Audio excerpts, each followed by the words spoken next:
Banyak yang mengira bimbingan konseling atau BK di sekolah hanya untuk anak yang bermasalah.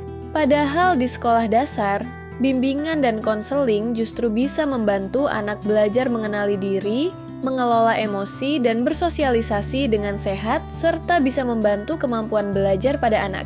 Di SD, guru memiliki peran yang lebih besar dalam mendidik dan membimbing siswa karena lebih mengenal dan memahami karakteristik anak. Oleh karenanya, bimbingan dan konseling di sekolah dasar yang dilakukan oleh guru disusun dan diberikan berdasarkan karakteristik, kebutuhan, serta masalah-masalah perkembangan yang dialami oleh siswa. Sehingga pendekatan perkembangan merupakan pendekatan yang tepat digunakan di SD. Oleh karenanya, bimbingan dan konseling di sekolah dasar yang dilakukan oleh guru disusun dan diberikan berdasarkan karakteristik, kebutuhan, serta masalah-masalah perkembangan yang dialami oleh siswa. Sehingga pendekatan perkembangan merupakan pendekatan yang tepat digunakan di SD. Buku bimbingan konseling di SD, mendampingi siswa meraih mimpi.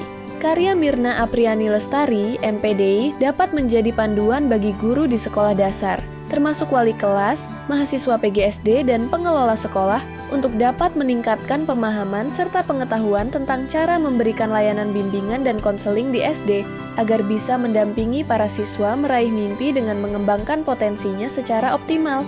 Di dalam buku ini antara lain dibahas mengenai hakikat bimbingan dan konseling, bimbingan belajar, bimbingan pribadi sosial, bimbingan karier, dan manajemen bimbingan serta konseling di sekolah dasar. Di dalam buku ini antara lain dibahas mengenai hakikat bimbingan dan konseling, bimbingan belajar, bimbingan pribadi sosial, bimbingan karir, dan manajemen bimbingan serta konseling di sekolah dasar. Bimbingan dan konseling di sekolah dasar adalah kemampuan dan keterampilan yang harus dimiliki oleh seorang pendidik karena merupakan bagian dari kompetensi pedagogik. Bimbingan dan konseling di SD bertujuan untuk membantu siswa agar dapat mencapai tugas-tugas perkembangan yang meliputi aspek pribadi sosial, pendidikan, dan karier sesuai dengan tuntutan lingkungan. Dalam aspek perkembangan pribadi sosial, layanan bimbingan membantu siswa agar mampu memiliki pemahaman diri, mengembangkan sikap positif, menghargai orang lain, memiliki rasa tanggung jawab, dan menyelesaikan masalah. Layanan BK juga bisa membantu siswa untuk melaksanakan cara belajar yang benar dan menetapkan tujuan serta rencana pendidikan.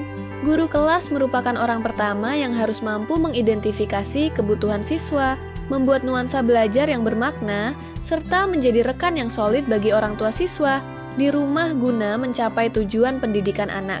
Peran guru sebagai pembimbing sesungguhnya akan tumbuh jika guru menguasai rumpun model mengajar yang berorientasi pada perkembangan diri siswa.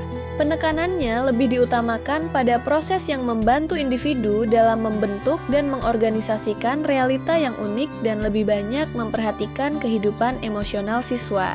Di dalam buku ini juga dibahas mengenai konsep dasar manajemen bimbingan dan konseling SD. Layanan bimbingan dan konseling sebagai bagian integral dari keseluruhan proses pendidikan di sekolah tidak mungkin akan mencapai sasaran bila tidak memiliki program yang bermutu, yang tersusun secara jelas, sistematis, dan terarah. Dalam program tersebut, harus terdapat unsur-unsur pokok seperti tujuan yang ingin dicapai, SDM yang terlibat, kegiatan yang dilakukan, sumber daya yang dibutuhkan, dan cara serta waktu melakukannya. Anda bisa mendapatkan buku ini di www.deepublishstore.com atau di seluruh marketplace kami yaitu Shopee, Tokopedia, Lazada, dan Bukalapak. Selalu support channel kami dengan cara like dan subscribe. Jika video ini bermanfaat untuk Anda, jangan lupa share ke orang sekitar Anda.